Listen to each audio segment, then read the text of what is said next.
كان لرمسيس الأكبر فرعون مصر ابن يدعى ستنة، تعلم من جميع رموز الكتابات القديمة وذكرها جيدا، بينما كان الأمراء الآخرون يقضون أيامهم في الصيد أو في قيادة الجيوش.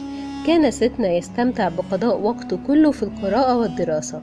كان بإمكانه قراءة أقدم الكتابات الهيروغليفية على جدران المعابد، وكان يمكنه الكتابة بسرعة وسهولة. كان أيضا ساحر، لم يتمكن أحد من التفوق عليه في السحر، لأنه تعلم هذا الفن من أسرار الكتابات القديمة التي لم يتمكن ولا حتى كهنة أمين رع ومن بتاح وتوت من قراءتها. ذات يوم كان يتأمل في الكتابات القديمة المكتوبة على لفافات البرد الطويلة. قرأ قصة لابن فرعون آخر اسمه نفركبتح، كان يسبقه بمئات السنين. كان كاتبا عظيما وساحرا، كان أعظم وأكثر حكمة مما